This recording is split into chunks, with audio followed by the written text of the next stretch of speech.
A hospital's patient data is leaked. A power system is hacked. A comment insulting a political leader is posted on a social media network. These scenarios might seem different, but they could all come under the banner of cybersecurity. But this meaning of this word is contested, and its lack of a firm definition means it can be easily politicized and molded to suit different agendas. Governments and businesses in particular tend to frame cybersecurity as the mitigation of risk for the state and its systems, rather than the empowerment and well-being of people. This can help justify repressive measures like internet shutdowns and restrictions on encryption. To resist this, human rights defenders need to understand the different definitions at play and be active in shaping a common definition of cybersecurity which is positive and rights-respecting. At the end of this video, you should have a better understanding of the current range of possible cybersecurity definitions, the motivations for using them, and how we can advocate for a more rights-respecting framing for cybersecurity. The term cybersecurity is disputed. Its definition can vary even from one government department to the next, and this vagueness means it can cover an almost endless range of different issues. This is illustrated by a New America Foundation study from 2014, which found over 400 different cyber-related definitions. The dominant framing of cybersecurity, developed over the years by technical, business, intelligence, and military actors, focuses on the security of digital information and the network infrastructure that stores and transmits this information. For example, the International Telecommunications Union definition focuses on the protection of the cyber environment, organization, and users' assets. Similarly, many ICT businesses see cybersecurity mainly as protection against threats to information and networks, like malware, unauthorized access, and malicious code. Military organizations tend to see cybersecurity in terms of warfare. A good example is NATO's 2016 agreement that cyberspace should be considered the fifth operational domain of warfare, alongside sea, land, air, and space. Here, the focus is on ensuring the protection of networks owned and operated by NATO. Another framing of cybersecurity also focuses on information and systems, but has a broader content-related mandate. China, for example, defines cybersecurity as information security, a term whose remit goes beyond security of systems to include control over and exchange of information online. What these definitions have in common is that their conception of security is all about the mitigation of risk. The range of risks they acknowledge may be broad, but their focus on protecting systems rather than people is narrow and limiting. You might ask why we're spending so much time talking about definitions. It's just words, isn't it? But small differences in the emphasis of cybersecurity definitions can have big implications for human rights. Definitions create the norms on which policies are based and the narratives which justify them. If they're too broad or focused on systems, they can be used to justify a wide range of measures, both legitimate and illegitimate. When we add securitization into the mix, definitions become all the more important. Securitization, as we discussed in our first video, is the process by which actors make issues into security concerns. This can then enable the passage of extraordinary measures, like emergency laws, without adequate debate.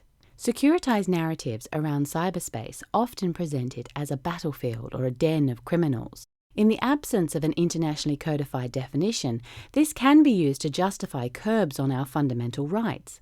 In the context of cybersecurity, this might mean more restrictions on content and freedom of expression, more disproportionate measures like mass surveillance, and more measures to undermine anonymity. These narratives may create the impression that security and human rights are somehow contradictory, but this isn't true. In fact, they depend on one another. Security isn't just something that is enacted on things in a narrow, negative sense of mitigating harm. Security is a positive concept, referring to a person's freedom and capacity to act. This is even recognized in human rights law. Without security, we can't fully exercise our rights. If we're browsing on a vulnerable network, our personal information is at risk, with implications for a range of rights. But it goes the other way, too. Unless we respect human rights, we can't have security either. Take South Korea's effort to ban anonymous speech on certain websites in 2007. This not only impeded free expression and privacy, but also put the data of 35 million users at risk when 2 popular websites were hacked in 2011. In this light, it's clear that cybersecurity policies shouldn't just be about risk mitigation. They should also empower people by facilitating the fuller exercise of their human rights. Without protected information and networks, people's quality of life diminishes. Policies start with definitions.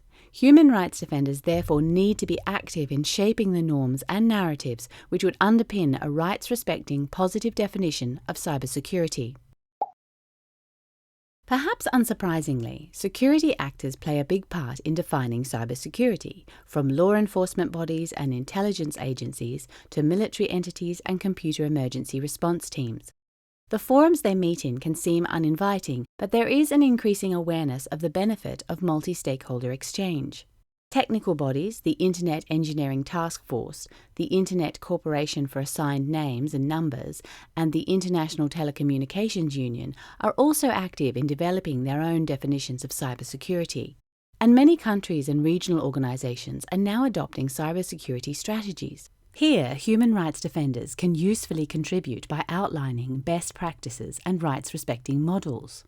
Policy forums and conferences can help create momentum to put a rights-focused understanding of cybersecurity on the international agenda. And don't forget businesses. They handle huge amounts of our data and fund some of the main studies informing the dominant narratives around cybersecurity. Their support will be crucial if we're ever going to create consensus for a positive, rights-respecting definition. Let's look at 2 examples of real-life attempts to shape the definitions of cybersecurity and their implications. The Russian government's definition of cybersecurity, or information security as it calls it, emphasizes, among other things, the unconditional maintenance of law and order and the promotion of equal and mutually advantageous international cooperation. The first part of this clause has already facilitated surveillance measures like data localization and data retention in Russia itself. Now, alongside China, they're trying to realize the second part internationally with their proposal for an international code of conduct for information security. The proposal calls for international cooperation to curb the dissemination of information that incites terrorism, secessionism, or extremism, or that undermines other countries' political, economic, and social stability, as well as their spiritual and cultural environment. This example shows how a negatively framed definition can provide cover for actions which threaten human rights both nationally and internationally. But there are also examples of initiatives working to promote rights-respecting conceptions of cybersecurity. In 2015, the Multi-Stakeholder Working Group 1 of the Freedom Online Coalition published a new definition of cybersecurity in an attempt to challenge current dominant narratives in a balanced way. Starting from the principle that human rights apply online as well as offline, it says that cybersecurity is the preservation, through policy, technology, and education, of the availability, confidentiality, and integrity of information and its underlying infrastructure so as to enhance the security of persons both online and offline.